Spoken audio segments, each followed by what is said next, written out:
Hello mga chang, so for today's video, discharge day na ni Summers. Tuturuan tayo ni Doc kung paano linisan yung sugat ni Summer.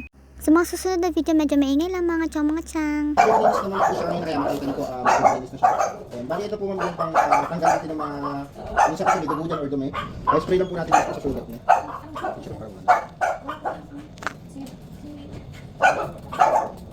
Then, itry lang po natin. Bali, need po natin siya ganyan yung pisil-pisil ng konti para lumabas ko yung discharge po siya. Konti lang naman po para malaman natin kung meron. So ngayon po wala naman po, pero makikita niyo po medyo inflame lang po dito. Ito po. Ayun po, bali, nag-surgery din kasi siya eh. Tapos observe po namin ito na medyo may parang bukol siya dito. Bali yun. Sa ngayon po, hintayin po muna natin siyang mag-subside din yung pamamaga niya dito. Opo.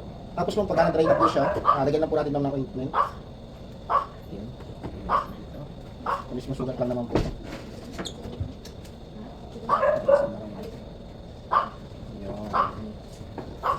Then, takpan lang po natin siya, ma'am. Mas okay po, ma'am, kumigos po tayo para mas okay po. Pero natanggalin po kasi tayo.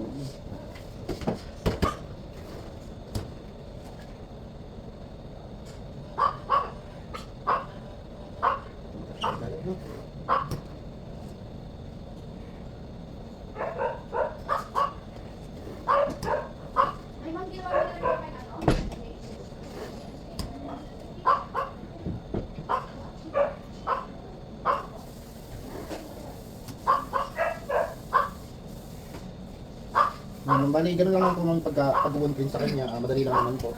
So, then kung may makikita man po kayong, for example, kung may discharge, pwede lang po kayo magtanong sa amin by naman po. Yung sasagot naman po sa inyo.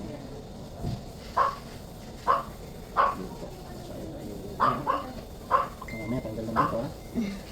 Guys, no? Pwede ko kaya siyang gamitan? Pwede naman po sa ngayon, mas okay po para hindi po ito malaglag. Yes po, tapos sa pagliko po, hindi po muna. Opo. Yes po, mas punasan na po ng konti. Bango naman yan. Opo. Sabaw naman, pinagmamahal niya. Ininis ko na yung ano yun. Opo. Ay, nawi ka Then, na daw. ito naman po, tutubo naman din po ulit pag tagal-tagal po. Hindi mo ako sunod ng lecture. Sa ngayon ma'am, waiver din po kasi siya. So, mas mahirap po sa bahay tayo, mas maano siya. Bali yun, kung hindi pa rin siya katulog sa bahay ng sarili niya, first feeding po tayo. Pwede po yung dextrose. Pwede naman po sa tubig. Sa water yung Yes po. halo. Yes po. Wait ka na daw. First, ano po punong pwede. Papasok natin lang po. Asay po. Hindi na lang po yung saling po na. Okay, summer weekend, summer. Then, pawit na lang po kay Doc. Ito. Hindi ka nakalagay. Kasi ano, maingay. Ay, kung nanganganak ko, hindi lang ako na lang. Tapos nagkano po siya gulo-gulo. Yung rest po kasi nag-big kaya nangalak na po.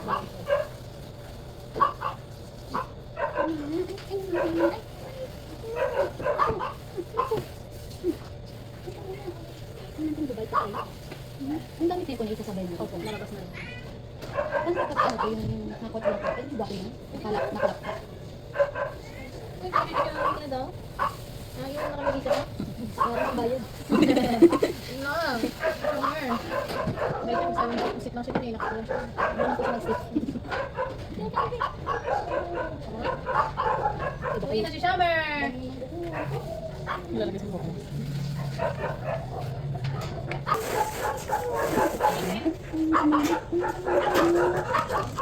Tsura. Ano ang putla no?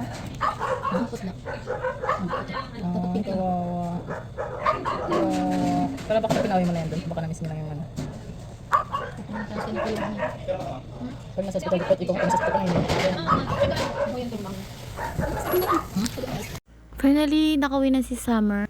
Pagka-uwi, agad kong ginupit yung mga part na buhok na nadidikit dun sa tape. Thankful lang ako kay Summer kasi sobrang bait niya dito guys. So kahit gupitan ko siya, hindi siya malikot. Ito, day 1 lang to. So talaga hindi pa siya masyado malikot dahil meron pa siyang pain na nararamdaman. Sa mga oras na to, ito, tulog na si Summer girl. So nakakain na siya, nalinisan ko siya. Nakakaawa lang yun dahil tingnan niyo naman guys, yung sugat niya. Yung balat niya, sobrang pula. 'Di ba? And naawa lang talaga ako kay Summer guys kasi hindi niya to deserve. Reunited Nasila. Next day guys, so linis time na naman tayo sa sugat ni Summer. And ayan, kita niya naman na medyo okay na siya. And maliksi na siya. And dito nahirapan na ako linisin yung sugat niya kasi magaslaw na siya. Panay siya linis ng katawan niya. And dito naman sa baba na kulungan is nakita niyo si Winter. Nabehave lang naman, nag-aantay lang siya na papakainin ko.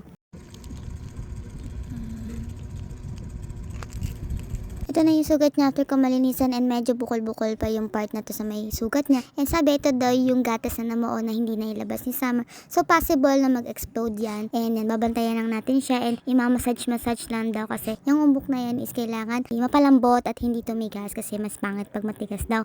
May chance na naman na baka mabalik yung i-surgery na naman siya. So ayun natin mangyari yun.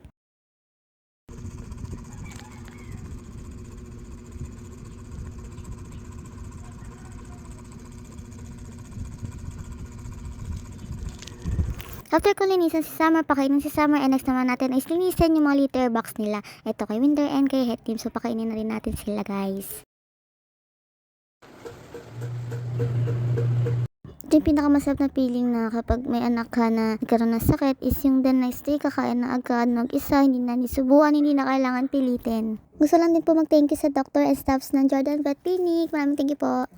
Another day, another linis time na naman kay Summer and it's already 4:30 na ng umaga. At ito, nagpatulong na ako kay Motherhood. Talagang kailangan na namin hawak si Summer kasi medyo maliksi na siya and makulit.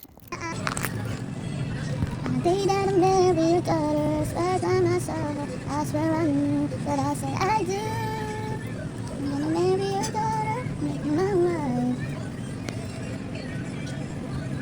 Ngayon, Sam, matay. Ano yan, Sam? Sam. Bukang fresh na mo. Meron natin gamutin yan ha. Ito, kain time na naman ni Summer Girl and ang pakain ko dito sa kanya is sweet food na may halong konting dry food and ito po ay yung Whiskas na pang-adult. At dito mga chang is talaga nakikita ko na gumagaling na si Summer. Hindi na siya nagkaroon ng lakas, pati sa gana ng pagkain niya and nag-water din siya ng mag-isa. Hindi na siya kailangan force feed, hindi kagaya nung mga unang araw is talaga force feed, then yung gabing yon is kumain naman siya mag-isa. And ito, sobrang nakakataba ng puso na nakikita ko na may improvement na sa mga ilang araw na nakawin na si Summer. Ito na sinasabi ko sa inyo mga chong na anytime parang puputok na yung, ayan, may parang butas dyan, diba? And ito, i-vet natin si Summer. Pero bago ito, tawagan mo muna natin yung vet niya through Viber. So yun lang, in the part 2.